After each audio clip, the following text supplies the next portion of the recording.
ಎಲ್ಲರಿಗೂ ನಮಸ್ಕಾರ. ನನ್ನ ಹೆಸರು ಶ್ರೇಯಸ್. ನಾನಿವತ್ತು ಹೊನ್ನವಗಟ್ಟಿ ಹೊನ್ನವ ಮಂತ್ರಾಲಯದಲ್ಲಿ ಇದ್ದೀನಿ. ಈ ಕ್ಷೇತ್ರದ ಮಹಿಮೆ ಬಗ್ಗೆ ಇಷ್ಟು ಮಾತಾಡೋಣ. ಆಮೇಲೆ ನನಗೇನು ಕಷ್ಟ ಕಾರ್ಪಣ್ಯಗಳಿತ್ತು, ಇಲ್ಲಿ ಬಂದು ಏನು ಸಂಕಲ್ಪ ಮಾಡಿಕೊಂಡೆ, ಎಷ್ಟು ದಿನ ಸೇವೆ ಮಾಡಿದೆ, ಅದ್ರ ಬಗ್ಗೆ ನಾನು ತಿಳಿಸ್ಕೊಡ್ತೀನಿ. ಹೊನ್ನವ ಮಂತ್ರಾಲಯ ನಮಗೆ ಮಾಗಡಿ ರಸ್ತೆಯ ಹೊನ್ನವಗಟ್ಟಿಯಲ್ಲಿ ಇಲ್ಲಿ ಮೂಷಿಕವಾಗಿ ಏಕಿರಿಯುವ ಸಮೇತವಾಗಿ ಹೋಮದಲ್ಲಿ ಉದ್ಭವ ಆಗಿರೋದು. ಇಲ್ಲಿ ರಾಯರು, ಪಂಚಮುಖಿ, ನರಸಿಂಹರು ಎಲ್ಲರೂ ಒಟ್ಟಿಗೆ ಇದ್ದಾರೆ ಇಲ್ಲಿ.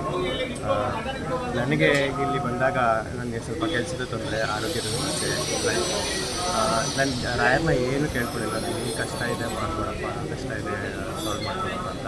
ಇಲ್ಲಿ ಬಂದೆ, ರಾಯರಿಗೊಂದು ನಮಸ್ಕಾರ ಮಾಡಿದೆ.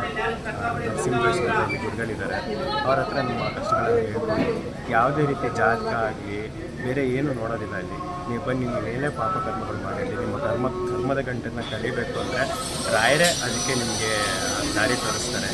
ನೀವು ಎಷ್ಟು ವಾರ ನಮಸ್ಕಾರ ಹಾಕಬೇಕು, ಎಷ್ಟು ವಾರ ತುಪ್ಪದ ದೀಪ ಹಚ್ಚಬೇಕು, ಎಲ್ಲದನ್ನು ಗುರು ಮೂಲಕ ಮಾರ್ಗದರ್ಶನ ಆಗುತ್ತೆ ನಿಮಗೆ. ಖಂಡಿತ ಬನ್ನಿ, ಎಲ್ಲರಿಗೂ ಒಳ್ಳೆಯದಾಗುತ್ತೆ.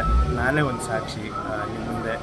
ಖಂಡಿತ ನೀವೆಲ್ಲರೂ ರಾಘವೇಂದ್ರ ಮಹಾತ್ಮೆ ನೋಡ್ತಾ ಇದ್ದೀರಾ, ನಾನು ರಾಯರ ಪಾತ್ರ ಮಾಡ್ತಾ ಇದ್ದೀನಿ. ಇದಕ್ಕಿಂತ ಒಂದು ಒಳ್ಳೆಯ ಉದಾಹರಣೆ ಬೇಡ ಅಂತ ಅಂದ್ಕೊಳ್ತೀನಿ. ರಾಯರು ಇಷ್ಟು ಮಟ್ಟಿಗೆ ಇಟ್ಟಿದ್ದಾರೆ, ನಾನು ಯಾವಾಗಲೂ ರಾಯರಿಗೆ ಕೃತಜ್ಞತೆ ಸಲ್ಲಿಸ್ತೀನಿ, ಯಾವಾಗಲೂ ಕೃತಜ್ಞತೆಯಾಗಿರ್ತೀನಿ. ಖಂಡಿತ ಎಲ್ಲರೂ ಬನ್ನಿ, ಎಲ್ಲರಿಗೂ ಒಳ್ಳೆಯದಾಗಿ.